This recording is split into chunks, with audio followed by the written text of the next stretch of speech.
Hey, hey, it's your boy Gpac from Chirac. Please don't forget to hit that like, share, and subscribe button. Okay, we got Mr. Freddy P. You know, he gets up on an interview and he was asked some very nice questions. He answered them correct. I think this is the best interview Mr. Freddy P did. And like Freddy P said, all y'all be out there talking about Cassie should have left. I would have went left. I would have went right. He said Diddy helped change his life, and he would allegedly put his life on the line for Diddy. Because it's one of the million. That's like hitting a lottery working with Diddy. Diddy was up here at that time. He was bigger than life. So, you know, you can never say what you want to do. You never had that kind of money before. He flew Cassie all over the world. You know, Cassie's a beautiful young lady. She stayed dressed nice through the whole thing. So we all thought Cassie was rich. We all thought him and, excuse me, Diddy was in life a nice, healthy relationship. We only heard the rumors. We didn't know nothing about these alleged freak offs and the parties and the baby oil and all those other things. So enough of me talking. Here's Mr. Freddie P. Yeah, you know it. Always a pleasure, my brother. Yes, indeed. So I want to talk to you about this Diddy trial, man. We got a lot to get into. Cassie, she exposing a lot. How you feel about her testifying that Diddy made male escorts urinate in her mouth and Diddy was rubbing the male escorts DNA on his nipples? It's crazy, man. It's a lot going on, man. How you feel about what's going on? Yeah, man, that's another level right there, man. Like a lot Right. of that stuff for me was like it was a lot to intake because I try to tell people, people be like, well, Cassie stayed this and that. But people gotta understand, Listen. like, bro, when you dealing with a person, I don't know because a lot of people never, you know, been in a situation, so it's best to explain. When you dealing with a person with that type of wealth who can change your life, you basically will do anything for them. I hear Boosie and everybody be saying what they saying. Well, let's say, Boosie, you got people like that around you now. We got people that did time for Boosie like that around him. I mean, that do time, that did time for him. It's documented. Um, what happens is when you rich and you got an opportunity to change people's life, people tend to do things that they would have never done. Look at Sean, did 10 years for him.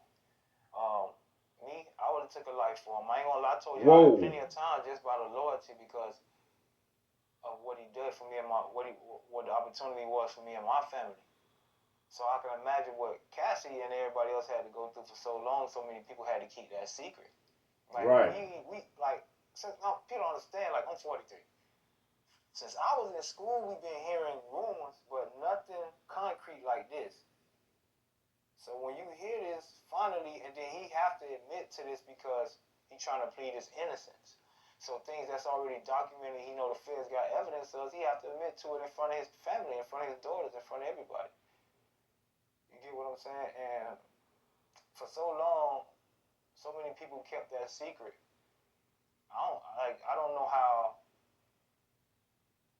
Like Wendy Williams, I say this because I say it's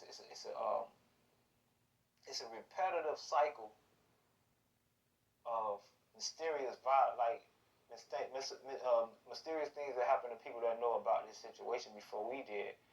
When you look at Wendy Williams, it's like they wiped her whole memory. Justin Bieber, half of his face was gone. Whoa. Everybody who look, if you look right now, Justin Bieber eating pizza, he's sending messages. Everybody know about Pizzagate.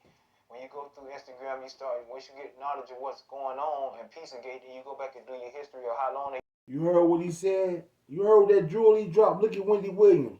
They put her in some type of institution, telling her she has a conservatorship over her. I never even heard of that. She can't come out. Well, she was the first one that exposed Diddy with these things. And Jane Deal even said it. By the time we get back to New York, if Wendy Williams ain't fine, I'm never doing business with y'all. And you know, I don't mean to talk about nobody.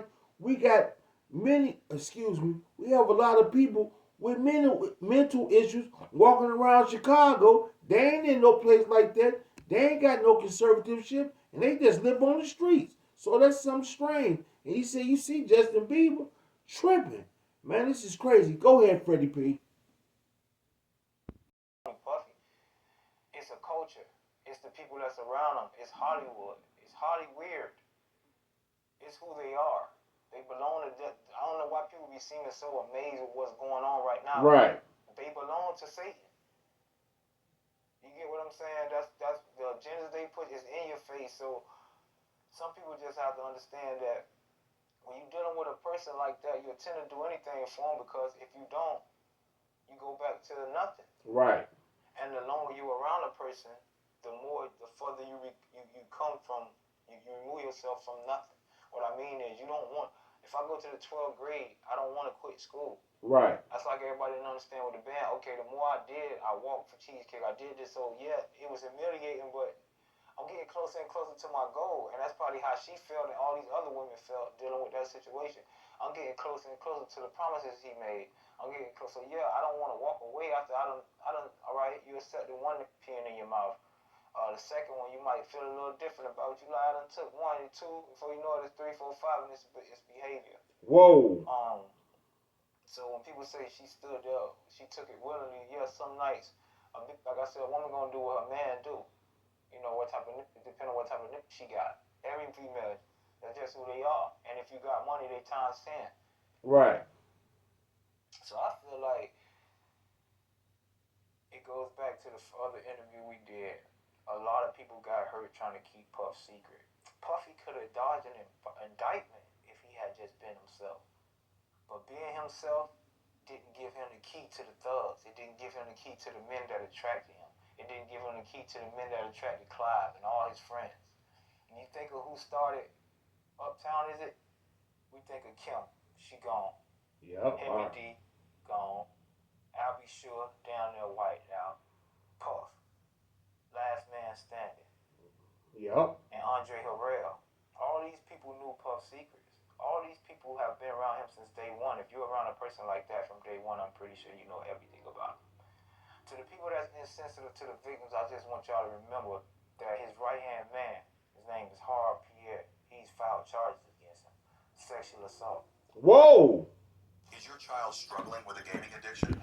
You heard what he said? Harv Pierre, vice president of Bad Boy Records, has fired charges on Diddy for doing the unthinkable to him. I can't believe this one right here. Go ahead, Freddie P. Visualize him and visualize truth in everybody else's story. Because if you tell me something about a person like that who I'm watching from the outside and who kept this public persona up for so long, I'm not gonna believe you. You're gonna have to come with evidence. Right. So what they're doing right now is they're just establishing evidence. Because they're establishing character. So they can bring in more evidence. And is Puffy a fool for fighting the case? That's the question. Like, what was the plea? And sometimes you might be a fool for not fighting for your life if they're going to offer me life anyway. You dig what I'm saying? I'm 50 years old. They offer me 20 years. I'm going to do with that. You know what I'm saying? I might as well fight. But for me, I just feel like a lot of people got hurt in this situation, and I think he hurt himself, and not only that, in the long run, with unintentionally, he hurt his kids. To have your kids have to sit through that. You get what I'm saying? And rumors that I've been hearing, because we have not mutual friends, but people that tend to be around them, I'm cool with. So I've heard it within their own household, that everybody not in support of him like that. You know what I'm saying? Like, more of them is supporting their brothers. Some of them supporting their sisters. Some of them supporting the kids. Like, only the kids, certain kids are supportive of him. Like, his daughter support him, so their brother's gonna support her. Justice support him, so the mother's gonna support him. But I don't know if it's correct or not, because I see him at the trial. But I even heard Quincy was a little skeptical about his mother. You know what I'm saying? And I would be too, man. I would be too. You know, when he threatened you, that's real. Nigga tell you he could buy your whole block and shut every light off on that. You picture it. He got that money, nigga. Houses on your block gonna cost for $200,000.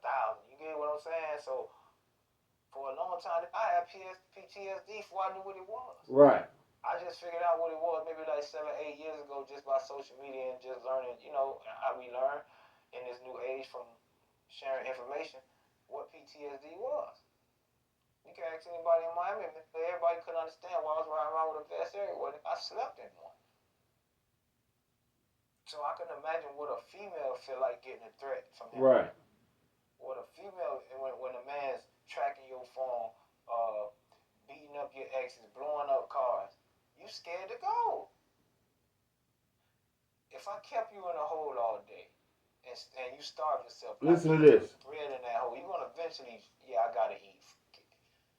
Eventually, you can't go nowhere. That's basically what he's saying. Huh? What you do, you can't go nowhere. You can't escape me.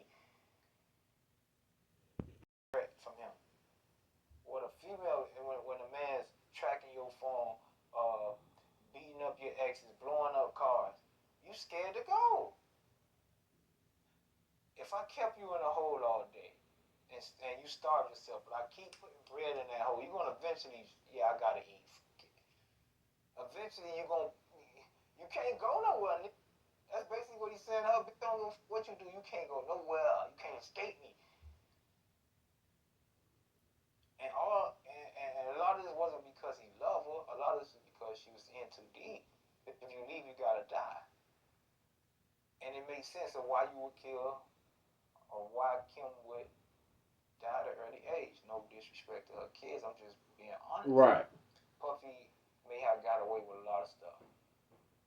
He may have gotten away with a lot of stuff that we don't know. So I just let God deal with him. You reap what you sow. Mr. Freddie P said Cassie was in too deep. She knew everything. So that's why allegedly Kim Porter, rest in peace, you know, situations happen. So there you have it. That's your boy Gpac with Chirac. Please don't forget to hit that like, share, and subscribe. Somebody in my window.